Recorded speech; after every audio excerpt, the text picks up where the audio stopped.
জয় গুরু। রিতায়নী YouTube চ্যানেলের পক্ষ থেকে শুভ পৌষ সংক্রান্তির আগাম হার্দিক শুভেচ্ছা জানাই। তৎসঙ্গে পবিত্ররা আনন্দিত জয়গুরু জানাই।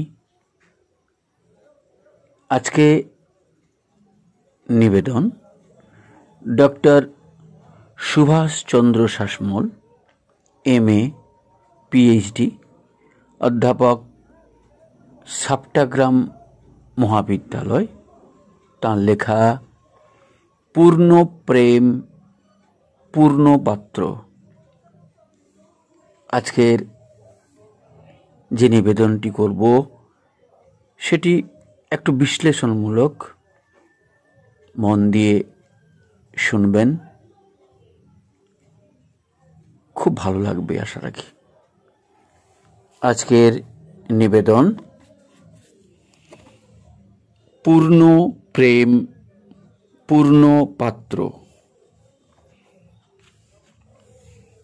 প্রাণ প্রজানাম উদয়তেস্য সূর্য। উদয়নের এই প্রথম পর্বে প্রাণকে দেখি মূঢ় অচেতন অন্ধ একটা প্রবেগ রূপে। জড়ের মধ্যে কুণ্ডলিত আকুতির নিগুড় স্পন্দনে শেষস্পন্দিত আচ্ছন্ন পরমাণু চেতনার গর্ভাশয়ে সে যেন পরা ব্যক্তিত্বের ভ্রূণ। তার আত্মপ্রতিষ্ঠার স্বাতন্ত্র্য নেই জড় পরিণামকে আত্মসাৎ করবার। বিশ্ববিধানের একান্ত কবলিত ক্রীড়নক সে, এই তার নিয়তি। দ্বিতীয় পর্বে প্রাণ দেখা দিল আত্মসাৎ করবার উদগ্র কামনা রূপে, কিন্তু তখনও তার সামর্থ্য কুণ্ঠিত। তৃতীয় পর্বে জাগল প্রেমের কোরক। যুগপৎ আত্মসাৎ আর আত্মদান করবার প্রবৃত্তিতে সামঞ্জস্যা রতি ফুটল তার মধ্যে, কিন্তু সে কোরকে তুরীয় স্তরে নিয়ে যেতে হবে, যা চিৎ সরোবরে সহস্রদল কমল হয়ে ফুটে উঠবে,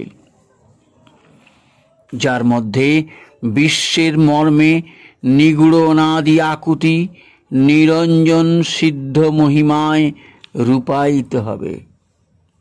উদয়নের মধ্য পর্বে যে ক্ষুব্ধ কামনা দেখা দিয়েছিল তার জ্যোতির্ময় পরিতর্পণ ঘটবে। দুলোকের মহারাসমঞ্চে ভোক্তৃভোগ্যভাবের পরমা সামরস্যে প্রেমের চিন্ময় আত্মবিনিময় লোকোত্তর সুগভীর তৃপ্তিতে নন্দিত হবে। কিন্তু এজন্য প্রয়োজন সুগভীর অনুধ্যান। কিন্তু পথপ্রদর্শক কোথায়? তিনি হবেন পথপ্রদর্শক আনন্দ, যার সত্তার অন্তর্গুড় অখণ্ডানন্দ, বিশ্বোত্তীর্ণ ও বিশ্বাত্মক সচ্চিদানন্দের সর্বগ্রত সর্বানুস্যূত সর্বাধার অনাদি অনন্ত বিশ্বভাবন দিব্য পুরুষের চারটি বিভাব। তিনি সন্মাত্র চিৎ শক্তি, আনন্দরূপ এবং অতিমানস। সচ্চিদানন্দময় সর্বনিয়ন্তা লীলা কৈবল্যের জন্য মানুষী তনুতে ধুলার ধরণীতে অবতরণ করেন। সেই অমৃতময় পুরুষের স্পর্শেই পার্থিব মৃত্তিকা হয়ে ওঠে মধুমৎ পার্থিবং রজ।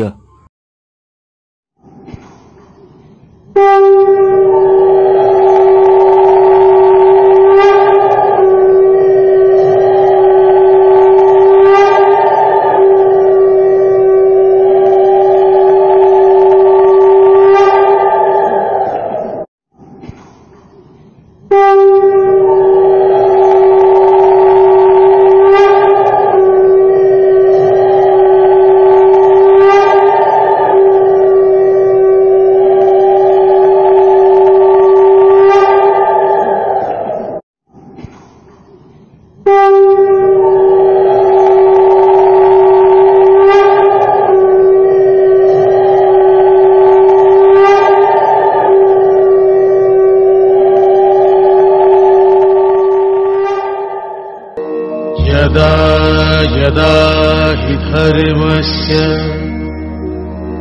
ग्लानिर्भवति भारत अभ्युत्थानम् अधर्मस्य तदात्मानं सृजाम्यहम् परित्राणाय साधूनां विनाशाय च दुष्कृताम् धर्म संस्थापनार्थाय संभवामि युगे युगे।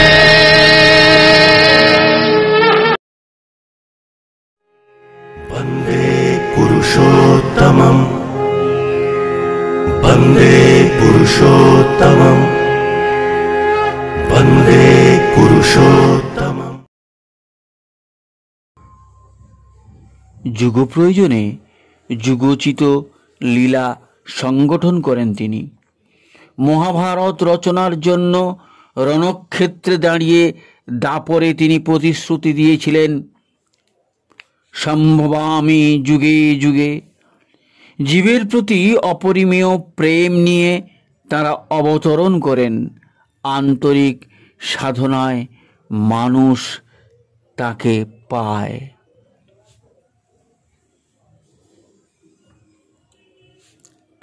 ভগবান ভাগবতে বলেছেন, সে অবতার পুরুষের ঘনিষ্ঠ সঙ্গ করলে আমার পরাক্রম প্রকাশক হৃদয় ও কর্ণের সুখদায়ক কথাসমূহ হয় সঞ্জাত। সেই সকল কথা সেবন করায় অচিরেই মোক্ষপ্রদ পরমাত্মার প্রতি শ্রদ্ধা, রতি ও ভক্তি ক্রমানুসারে এসে উপস্থিত হয়। সত্যং প্রসঙ্গান মম বীর্য সংবিদ ভবন্তি হিতকর্ণ রসায়না কথা তজোজসনাদাস্যপবর্গ বর্তানি শ্রদ্ধারতি ভক্তিরনুক্রমিষ্যতি। পূর্ণ তিনি। লোকসংগ্রহার্থেই তাঁদের মর্তভূমিতে ঘটে অবতরণ। শ্রীকৃষ্ণ অর্জুনকে বুঝিয়েছিলেন, ত্রিভুবনে আমার করণীয় কিছু নেই, প্রাপ্য ও অপ্রাপ্তব্য কিছু নাই, তথাপি আমি কর্মেই ব্যাপৃত আছি, লোক সংগ্রহার্থে এবং মানব সকলের দৃষ্টান্তস্থল হইবার জন্য। রাধাকৃষ্ণন লোক সংগ্রহের অনুবাদ করেছেন মেন্টেনেন্স অফ ওয়ার্ল্ড।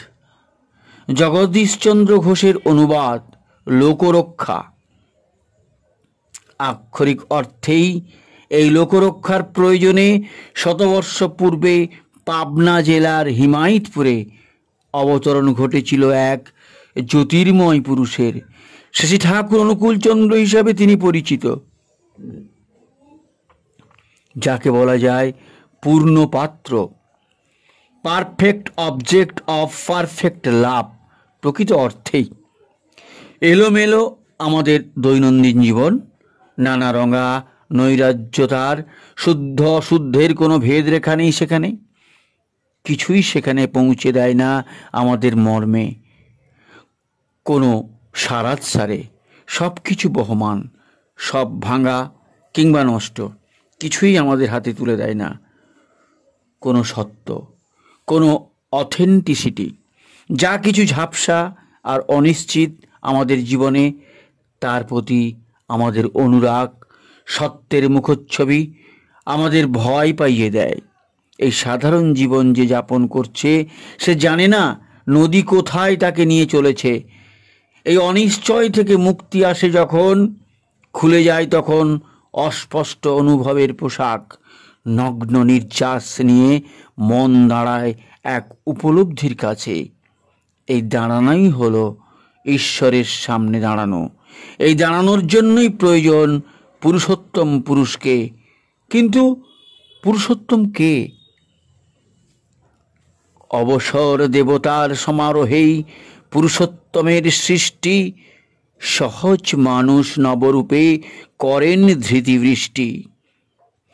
পুরুষোত্তমের পরম লক্ষণ বৈশিষ্ট্য পালি সদাই সে, জীবন ধর্মের স্বভাব নেতা নিয়মনা তার সকাশে। সব সত্তারই অপূরণী পুরুষোত্তম তারে বলে, ব্যর্থ হলে তোমার জীবন সার্থকতাই ধরেন তুলে। অনুশ্রুতির গ্রন্থ থেকে। চকচকে মোড়কে মোড়া সংসারের সজীব নির্জীব আবর্জনারাজি দেখতে দেখতে জঞ্জালের মধ্যে আমরা হারিয়ে ফেলি সহস্র মুখ রশ্মিভাস্বর পুরুষোত্তম রূপে হীরকখণ্ডকে।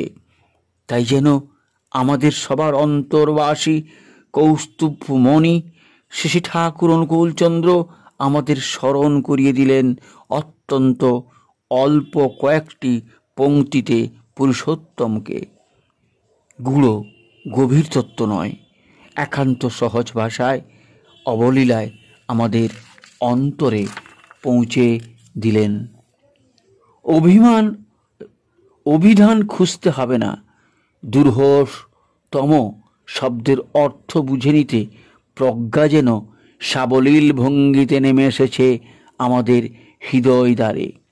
যেমন কঠিন বরফ নদী হয়ে দুপাশে জনপদকে সুফলা করতে করতে এগিয়ে চলে। প্রিজমের মধ্য দিয়ে বিকরিত হলে সূর্যকিরণ 7 রঙের বর্ণালীতে ভাগ হয়ে যায়। শুদ্ধ মনের স্বচ্ছ মাধ্যমে দেখলে অনুকূল সূর্যের আলো সেই রকম বহু বিচিত্র বর্ণালীতে বিশ্লেষিত হয়ে ছড়িয়ে পড়বে। জগৎ ও জীবনের বহু বিচিত্র সমস্যার সমাধান, কত গভীর দার্শনিক জিজ্ঞাসার সহজ উত্তর, জীবনের কত সোনালী রূপালী শিখর যে তার সদা দরদিয়া শুভ্র স্বচ্ছ জ্যোতির আলোকে আলোকিত হয়ে উঠেছে, এ ভাবতেও অবাক লাগে। ঠাকুরকে তার অজস্র সৃষ্টির মধ্য দিয়ে যত দেখছি, তবু যেন নয়ন না তিরোপিত ভেল। জ্ঞান গঙ্গা ক্রমেই যেন ভক্তি যমুনায় মিশে যাচ্ছে। গুহাহিত পরমাত্মা হয়ে উঠছেন দীন শরণ প্রেমের ঠাকুর। তার প্রেম ভাগীরথীতে হাবুডুবু খাচ্ছি, তবু কি তার করুণা কেবল প্রত্যক্ষ সঙ্গকারী উপনিষন্ন মানুষকেই নয়, সংসারে আটকে থাকা দূরের মানুষকেও ঘিরে রাখে। শঙ্করাচার্য কোন মাতৃস্তুতিতে বলেছেন, গুণরহিত পুত্রে অধিক দয়া। ঠাকুরেরও জীবনে দেখেছি তার যে ছেলেটি যত দুর্বল, তিনি তত সবলে তাকে বুকে আঁকড়ে রাখেন। অজস্র দৃষ্টান্ত প্রত্যক্ষদর্শীদের বিবরণে রয়েছে। দেখছি পরচিত্তজ্ঞতা, দুরারোগ্য ব্যাধি নিরাময়, ভক্ত ইচ্ছা পূরণ, আপাত অমঙ্গলের মধ্য দিয়ে মহামঙ্গল ডেকে আনা। এসব ঘটনা তাকে ঘিরে ঘটত শ্বাস প্রশ্বাসের মতো স্বাভাবিকভাবেই, কিন্তু এজন্য নেই ঠাকুরের কোনো রকম আত্মপ্রসাদ লাভের মানসিক দুর্বলতা। মানবপ্রেমিক তিনি, অনায়াসে তিনি তার নির্ধারিত কর্ম করে চলেছেন কায় মনোবাক্যে। অজস্র অতি মানসিক ক্রিয়ার প্রত্যক্ষ কর্তা হয়ে অকর্তার ভাব। একটা অভিনয়হীন দীনতার সঙ্গে সমস্তই ভগবদিচ্ছা বলে আত্মসমর্পণ করেছেন। যথার্থ চরিত্র শোধন ও ভাগবত ভজনার দিকে মনোযোগ দেবার দ্বিধাহীন উপদেশ দিয়েছেন বারবার। হর্ষামর্ষ ভয়োদ্বেগের দ্বন্দ্বে তরুর মতো সহিষ্ণু ঠাকুর আবার তরুর সহিষ্ণুতার সাথে সাথে অবশ্যই দেখিয়েছেন তৃণের বিনম্রতা। কিন্তু মাঝে এসেছে আরও দুটি ভিন্ন ধর্মী রূপের ধ্যান। যিনি নির্বিকার, তিনিই আবার কর্মচঞ্চল। অবিশ্রাম কর্ম করে চলেছেন। কর্মযোগী তিনি, আবার সাহিত্য স্রষ্টাও। ঠাকুরের জীবনে সমগ্র জীবন যেন একটা বিরাট শীষমহল, এমন একটা ঘর যার চতুর্দিকে দেওয়ালে অজস্র ছোট বড় আয়না বসানো। কোনটা ছেড়ে কোনটায় তাকাবো? শিশু ঠাকুর, বালক ঠাকুর, যুবক ঠাকুর, গৃহস্থ ঠাকুর, সমাজসেবী ঠাকুর, শিক্ষাব্রতী ঠাকুর, রুদ্র তেজময় ঠাকুর, মহামৌনব্রতী ঠাকুর, মহা সংকীর্তনকারী ঠাকুর, ভাব সমাধিগ্রস্ত ঠাকুর, দার্শনিক ঠাকুর, সাহিত্যিক ঠাকুর, বর্ণাশ্রম ধর্মরক্ষক ঠাকুর, সর্বধর্ম সমন্বয়কারী ঠাকুর। বারবার খালি বলতে ইচ্ছা করে, বড় বিস্ময় লাগে হেরি তোমারে। আদি অন্তহীন তার স্বরূপ, তার জীবন যেন এক পরমাশ্চর্য বিশ্বরূপ, যা দেখে কে না বলবেন হৃস্বামী চ মুহুর্মুহ। এই মুহূর্তে তার ভাবনার আলোকে তার সৃষ্টির খনি, যেখানে বৈদুর্য মরকত চুনি পান্নার অপরিমেয় প্রাচুর্য, সেখানে একবার ডুব দিতে চাই। প্রয়োজন নেই তাদের তুলে এনে রাখার, কারণ তারা তো আপন ঐশ্বর্যে আপনেই উদ্ভাসিত। তবুও ডুব দিচ্ছি সেই অতলান্ত অধরা মাধুরীকে ছন্দবন্ধনে ধরার আনন্দে। অধরা মাধুরী, হ্যাঁ, মাধুরী তো চির অধরাই। জীবনটা তো তিনটি ধরায় সৃষ্টি হলো এই দুনিয়ায়। জীবনধারা একটি শুধু, নিরোধধারাও একটি, পোষণধারাও তেমন তরই, চলতে সাথে একটি। পোষণধারা ঠিক রেখে তুই জীবনে হ উছলা, নিরোধটাকে তরতরে রাখ, কিংবা ঐতিহ্যেরই অবদান যা সুসমচ্ছদা সংস্কার, সেই বেদিতে দাঁড়িয়েও তুই কৃষ্টিতে কর অভিসার। সুধৃতিকে নিয়ে কর জীবন চর্চার বন্দনা, এই তো সুধা জীবনের অমৃতে হয় রঞ্জনা। অনুশ্রুতি গ্রন্থের থেকে নেওয়া। এই সমস্ত মহাজ্ঞান কণিকার সৌন্দর্য বিশ্লেষণের স্পর্ধা রাখি না, কিন্তু মনে হয় যেন প্রাণ ও মনের প্রকৃত সত্তাকে স্বরূপ সত্তার সঙ্গে যোগযুক্ত করে যেমন তাদের চরম আপ্যায়ন ঘটে, তেমনি চৈতন্য পুরুষেরও পরম অভ্যুদয় সাধিত হয়। পরম ব্রহ্মে নিহিত তাঁর দিব্য স্বরূপ সত্যের সমাপত্তি অথবা সমাবেশে। উভয় ক্ষেত্রেই এই ঠাকুরের কথাই দিব্য সম্প্রয়োগের দ্যুতি। সামরস্যের পরিপূর্ণতাকে তিনি পর্যবেসিত করে তুলতে পারেন নিরঙ্কুশ তদাত্মসঙ্গমে। কারণ অখণ্ড অদ্বৈসত্তার পরাবর কোটির মাঝে স্বয়ং ঠাকুরই অমৃতস্ব সেতু। তার মধ্যেই নিহিত রয়েছে অখণ্ড ভাবিনী দুলোকের দ্যুতি, আছে সর্বার্থ সাধক মহাশক্তি, আছে পরমানন্দর দিকে অপাবৃত জ্যোতির দুয়ার। এই দুলোকের দ্যুতি ও শক্তির দ্বারা সমুদ্রিত হয়েই চৈতন্য পুরুষ আবার সমাবিষ্ট হয় সৎ ব্রহ্মের আনন্দ গঙ্গোত্রীতে। সুখ দুঃখের দ্বন্দ্বকে পরাভূত করে দিব্যধাম হতেই তখন মর্তের মাত্রা সম্পর্কে রূপান্তরিত করে সে ব্রহ্মানন্দের বিদুর্ময় শিহরণে। কর্ম কেমন করব? ঠাকুর বললেন, সত্তাচর্যায় সঙ্গতি রেখে বুঝে সুঝে জ্ঞানালোকে কর্তব্য বলে বুঝবি যেটা, করবি দক্ষ নিপুণ তুকে। সত্তা সঙ্গতি বজায় রেখে করণীয় যা করবি তা, ওই হিসাবটা বরবাদ হলে ঠকবি কিন্তু করবি যা। কিংবা সব জিনিসটা কি চিন্তা করো, সব জিনিসটা কিন্তু চিন্তা করো, বোধে আনো বাস্তবে, কেমন করে কি করলে কোথায় সাত্যতচর্যায় সম্ভবে।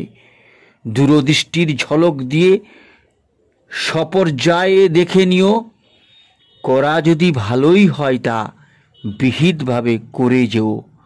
অথবা নির্বাহেরই উপাদানে নিষ্পাদনী মঙ্গল ঠাঁট, কর্ম পূজা অটুট রাখিস, ঠিক রেখে তোর স্তণ্ডিল টাট। পূজা পাঠ তুই যতই করিস ফুল চন্দন গঙ্গা জলে, অনুশীলনী কৌশল ছাড়া জ্ঞান হবে না কোনো কালে। সম্বর্ধনী সেবাটি যা পূজা কিন্তু তাকেই বলে, সেবা সুন্দর বর্ধনাতেই আশিস পূজার ফলেই ফলে।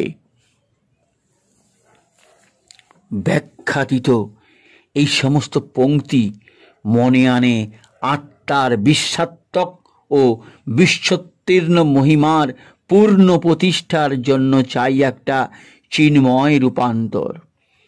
যদিও তৈজস রূপান্তর জীবনের পূর্ণ রূপান্তর সিদ্ধির অপরিহার্য অঙ্গ, তবুও এতেই আধারের সর্বোত্তম চিন্ময় পরিণাম সাধিত হয় না। সুনির্বাচিত সৎকর্মের অনুষ্ঠান করতে হবে, তবেই আসবে ঋতচিত্তের লোকোত্তর অনুভব। তখন যত দ্বন্দ্ববিরোধ লুপ্ত হয়ে যাবে, আনন্দের চরম ও সম্যক অনুভবে সমস্ত খণ্ডভাব সঙ্গত হয়ে উঠবে। এক সহস্রদল অখণ্ডের সুষমায়, একেই বলবো পুরুষার্থ। কর্মপূজা, সত্তা সঙ্গতি, সাত্যতচর্যা, সম্বর্ধনী সেবা প্রভৃতি শব্দযুগল নিয়ে যেন নিঃসঙ্গ লিরিকের মূল সূত্রের মতোই আমাদের জীবন ভাবনার সঙ্গী হয়ে ওঠে। অসীম অর্থের দোতনায় আমাদের জীবন ভাবনাকে টেনে নিয়ে যায় দূর দূরান্তরে। কর্মযোগী হয়ে হৃদচিত্তে অধীরূঢ় হওয়া এবং সেই শক্তিকে সমগ্র জীবনের সাথী করে তোলা, এই তো আমাদের মর্ত জীবনের শ্রদ্ধাবধি। কোনো অলৌকিক অতিলৌকিক মোহবিস্তার নয়, নিরন্তর রসের স্রোতে রঙের খেলা যে প্রবাহ চলেছে বিশ্বময়, তারই মাঝে সুনিয়ন্ত্রিত জীবনের আদর্শের পরম একটি রূপদান করলেন শেষী ঠাকুর। চৈতন্যকে করে তুলতে হবে সর্ববিদ ও সর্বেশ্বর অকুণ্ঠ আত্মপ্রতিষ্ঠার জ্যোতিতে প্রভাস্বর। আর এই জ্যোতির্ময় আত্মপ্রতিষ্ঠা যখন নিরবচ্ছিন্ন হবে, তখন তা হবে স্বভাবতই আনন্দরূপ। তখন এক বৃহৎ সর্বগত স্বরূপানন্দ বিশ্বভাবের নিদান স্বরূপ ও তাৎপর্যময় হয়ে উঠবে। উপনিষদের ঋষি তাই বলেন, যদি এই সদানন্দের সর্বাবগাহী আকাশ না থাকতো আমাদের আয়তন রূপে, এই আনন্দেই যদি না হতো আমাদের চিদাকাশ, তাহলে কে বাঁচত, কেই বা ফেলতো নিঃশ্বাস এই আত্মানন্দ প্রকৃত চেতনার অব্যক্ত ও অবচেতনার নিগুড় হতে পারে। কিন্তু তবু সত্তার মর্মমূলে তাই তার অধিষ্ঠান। সমস্ত জীবন হওয়া চাই তাঁর এসোনায়, তাঁরই সম্ভোগের আকুতিতে চঞ্চল। তাই প্রয়োজন অনুরাগ, যে অনুরাগ বিশ্বের প্রতিটি জীব কণিকার সাথে আনন্দ সংবিতের স্পর্শে বিভোর করে তুলবে। কিন্তু অনুরাগের রূপটি কেমন হবে? পারগতা দেখবি যাতে, চাওয়ার টানটি জানবি তাতে। যার যেখানে বুকের টান, তেমনই তার করার প্রাণ।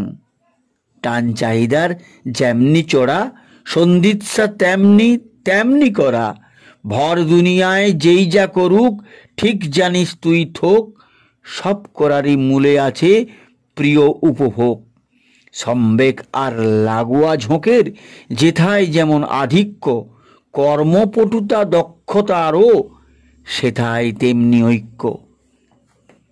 সত্তার উল্লাস, সিদ্ধ সংকল্প, বীর্য ও শিক্ষার উন্মাদনা, প্রেম সামরস্যের আত্মহারা রসোদ্গার, বিশ্বজুড়ে প্রাণ প্রসারের এই তো রীতি।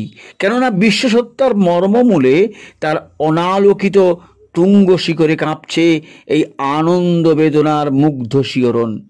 অতএব যেখানেই বিশ্বের রূপায়ণ, সেখানেই অন্তরে অন্তরে প্রহত অনুরাগ তরঙ্গে উদ্দাম লীলা, প্রেমের প্রাণিকতা।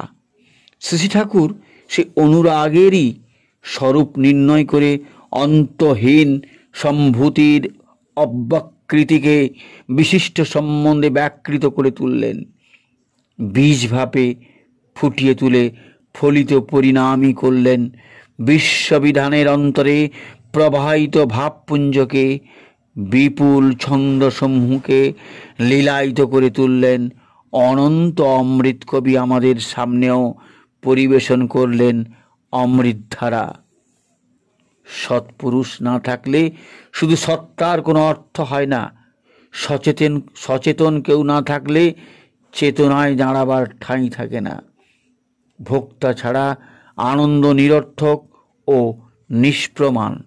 প্রেমিক ছাড়া কোথায় প্রেমের আধার বা পূর্ণতা?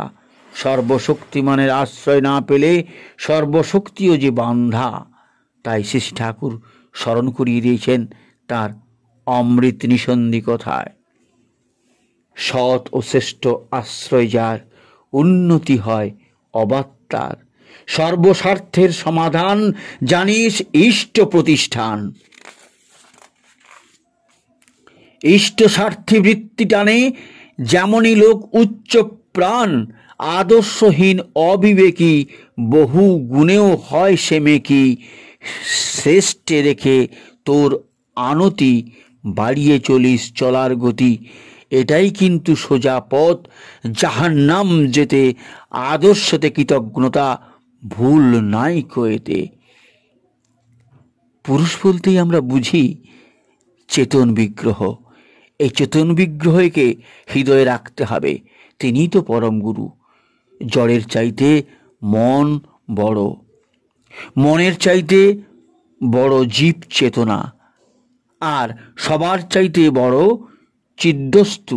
কেননা তিনিই তো আধারে। গুজ্জাত গুজ্জতরম উন্মেষের চরম তত্ত্বরূপে দেখা দেন সবার শেষে।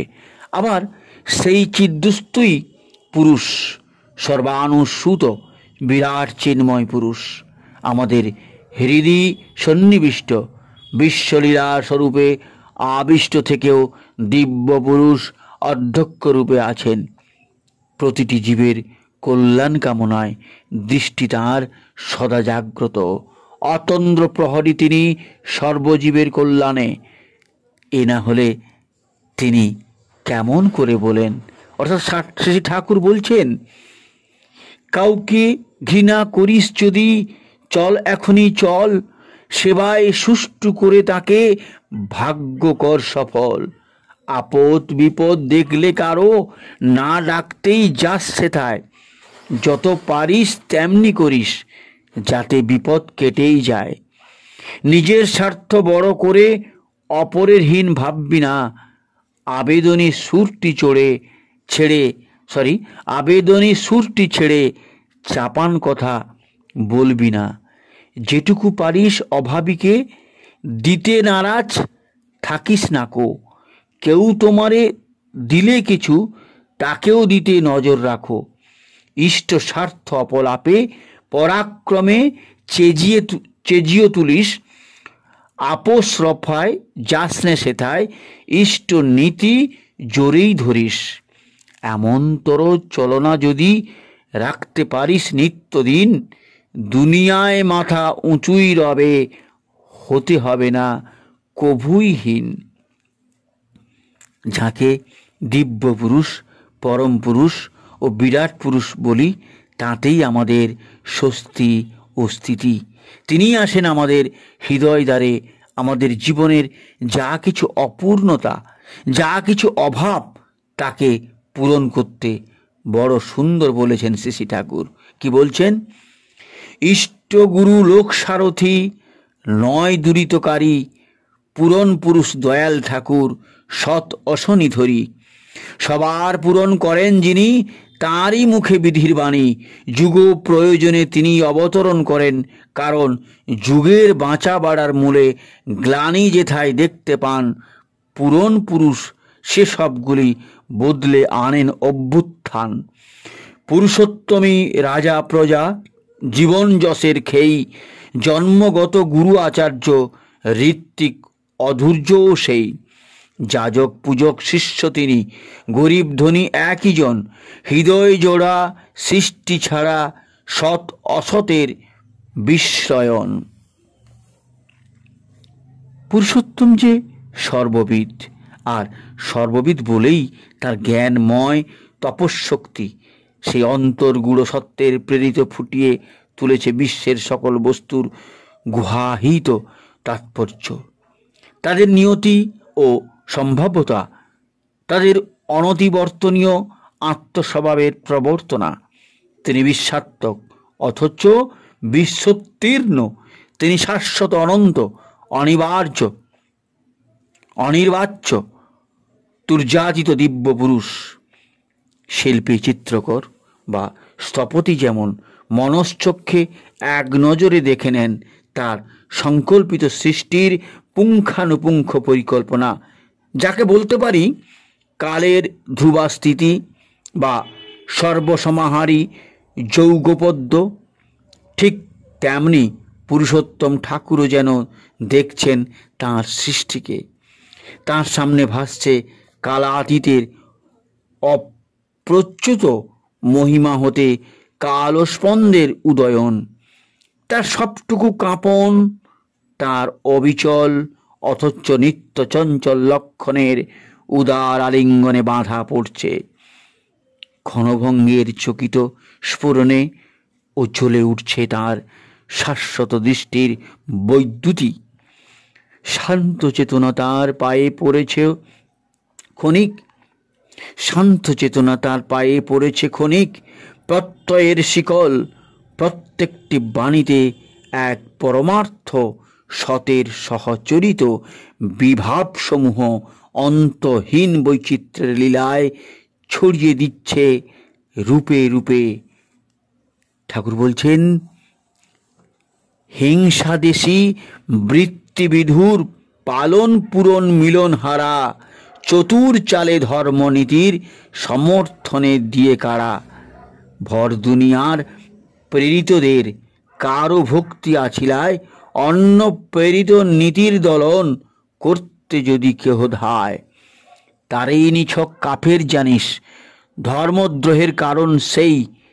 তাকে আশ্রয় প্রশ্রয় দেওয়া অবজ্ঞা সে ঈশ্বরেই। বিশ্ব সত্যের একটা অবহিত অকুণ্ঠিত আদ্যপ্রত্যয় যেন ঘোষণা করেছেন শ্রী ঠাকুর। বিশ্বচেতনা যা সত্তার অন্তর্গূঢ় মনোধাতুরী রূপায়ণ, যার উৎসমূলে রয়েছে পরম আত্মার রূপায়ণ, চিতিশক্তির বিভূতির মধ্য দিয়ে যা রূপায়িত হয়ে ওঠে। শ্রী ঠাকুরকে বলতে পারি তার রূপকার। আমার অমার আঁধারে যেন পৌর্ণমাসীকে ফুটিয়ে তুলেছেন ঠাকুর। শ্রুতির রহস্যাখ্যায়িকার সূচিত সেতুবন্ধনের কল্পনাকে বাস্তব রূপ দেবার প্রয়াস কি একেবারেই অর্থহীন? এমন একটা সম্ভাবনার প্রতি নিগূঢ় শ্রদ্ধার বসে মানুষ যুগে যুগে পৃথিবীর বুকে অমরাবতীর স্বপ্ন দেখে এসেছে। মানুষ পূর্ণ হবে, তার সমাজ নিখুঁত হবে, আলোয়ারের জগতে একদিন নেমে আসবেন বিষ্ণু বৈকুণ্ঠ হতে দেবতাদের নিয়ে। এই পৃথিবীতে প্রতিষ্ঠিত হবে সাধুনাং রাজ্যম বা জগন্নাথের পুরী। এক নবীন মন্বন্তর নিয়ে আসবে শাশ্বত স্বর্গরাজের সূচনা। যুগে যুগে এমন কত স্বপ্নের দেওয়ালি মানুষের কল্পনায়। কিন্তু এই কল্পনার মূলে প্রত্যক্ষ অনুভবের স্থির প্রত্যয় ছিল না। তাই চিরকাল ভবিষ্যের স্বপ্নদীপ্তি আর বর্তমানের করাল ছায়ার মধ্যে দোল খেয়েছে মানুষের মন। কিন্তু এ করাল ছায়া একেবারে অনপসার্য নাও হতে পারে। মহাশক্তির নিগুড় আকুতি ভরা বক্ষ নিয়ে যিনি অবতরণ করেছেন এই মর্তধূলির বুকে, তাঁরই পদানুবর্তী যদি হতে পারে মানুষ, নিঃসংকোচে সর্বমনপ্রাণে আত্মসমর্পণ করতে পারে তার চরণপদ্মে, তবে তার স্বপ্ন সার্থক হয়ে উঠবেই। অনুভব প্রয়োজন, তর্ক নয়, উৎসাবিদ্বেষ নয়, চাই সর্বৈব আত্মনিবেদন। না হলে মুক্তি নেই। সত্তা নেই তো সমস্ত বৃত্তির নিচয়কে একই পথে নিয়ে যেতে হবে। উদ্দেশ্য হবে একমুখী। তবে মন রাখতে হবে যেন পূর্ব সূত্র ছিঁড়ে না যায়, অর্থাৎ প্রেক্ষাপটটিকে ঠিক রাখতে হবে। আধার ঠিক না হলে আধেও নস্যাৎ হয়ে যাবে। তাই ঠাকুর বলেন, পূর্বপুরুষ জাত গরিমা জানিস যাতে ছাড়তে হয়, এমনতর ধর্মবাণী জগৎগুরুর নিছক নয়। পূর্বপুরুষ চেতন ধারা, ধর্মে যদি ছাড়তে হয় জোর গলাতে বলছি আমি, নিছক সেটি ধর্ম নয়। পূর্বপুরুষ ধরন ধারণ, পুরন পথে নবীন গড়ন, অভ্যুদয়ী চলন চালন, ধর্মেরই এই উৎক্রমণ। ঐতিহ্য তো তাকেই বলে সংস্কারের সঙ্গতি, প্রাচীন ধারার যোগে যেথায় আপদে পাস নিষ্কৃতি। চেতনা প্রবাহ স্পন্ধ প্রবাহের সঙ্গে বয়ে যাবে ক্ষণ হতে ক্ষণান্তরে বিচি ভঙ্গে। পিছন ফিরে যেমন দেখবে যা কিছু ঘটছে, তেমনি প্রমুখীন দৃষ্টিতে নিতে হবে অনাগত ভবিষ্যের পরিচয়। এই দৈত্যের মহাসমারোহেই সার্থক হয়ে উঠবে জীবন, শক্তি মণ্ডিত হবে জীবন। এই শক্তির আবেশে আমাদের সামনে খুলে যাবে জ্যোতির দুয়ার, নেমে আসবে জ্ঞান কর্ম বীর্য সিদ্ধির বিপুল প্লাবন। আর তখনই জগৎ ও জীবনের অনাদ্যন্ত স্রোত ধারার সাথে ঘটবে একাত্মতা। তার ফল বিস্ময়িকতাবোধ, আপন হতে বাহির হয়ে বাইরে দাঁড়িয়ে মিলবে তখন বিশ্বলোকের সাড়া। ঠাকুর বলেছেন, ব্রহ্মদর্শনের বীজই হলো নিজের ভেতর প্রত্যেককে দেখা। প্রত্যেকেতে দেখবে নিজেকে, নিজের ভেতর প্রত্যেককে দেখে। ঠাকুর কি বলছেন না, প্রত্যেকেতে দেখে নিজ বোধ বিবেকের বিন্যাস সহ ব্রহ্মদর্শীর এই তো বীজ, অন্তঃসুত বিশ্বরেত সংগর্ভিত রায় যেখানে ঊর্জনাশীল উৎসর্জনার ব্রহ্মিক কেন্দ্রই রয়, সেখানে ব্রহ্মানন্দ বড় আনন্দময়। কারণ ব্রহ্মানন্দ বড় আনন্দ, জানিস কেন তা? তুমি সবার, সব যে তোমায় স্ফূর্ত স্বাধীনতা। এজন্য প্রয়োজন শানিত সংযমী দৃষ্টি, শানিত সম্বেগ দৃষ্টি নিয়ে বৃদ্ধিকে দেখো বিভব সহ, অমনি করেই ব্রহ্মজ্যোতি জ্ঞানের চোখে গুণে লহ। তামস প্রবৃত্তিকে বিনায়িত করার শিক্ষা অবিশ্রান্ত ধরায় ঘন শ্রাবণ মেঘের মতো ঝরে পড়ছে ঠাকুরের অজস্র বাণীর মধ্য দিয়ে, যেন বিশ্ব তশ্চক্ষু সাক্ষী পুরুষের পলকহীন ইক্ষণ এক জীবন্ত জ্যোতির উদ্ভাসের মহিমা। তাকে অনুভব করি অন্তরের অন্তঃস্তরে কবিক্রতুরূপে। ঋতপথের অপ্রমাদী পথিক তিনি, মনের সত্যকে বিকৃত করেন অনৃত হতে। উদগ্র কামনায় আবর্তিত প্রাণ প্রকৃতির পঙ্কিল মিথ্যাচার ও তামস স্বার্থহিংসনার ঘোর হতে মুক্ত করে তিনি আমাদের প্রাণে ব্রহ্মবিহারের ব্রহ্মবিহারের মুক্ত ছন্দ সম্বেগ জাগান। এই পুরুষোত্তমকে আমাদের সত্তা ও কর্মের মহেশ্বর রূপে জেনে নিজেকে তাঁরই চরণে উৎসর্গ করি। এই পুরুষোত্তমকে আমাদের সত্তা ও কর্মের মহেশ্বর রূপে জেনে নিজেকে তাঁরই চরণে উৎসর্গ করি। জয় গুরু। আজ এই পর্যন্ত। সবাই ভালো থাকবেন, সবার মঙ্গল প্রার্থনা করি। বন্দে পুরুষোত্তমম।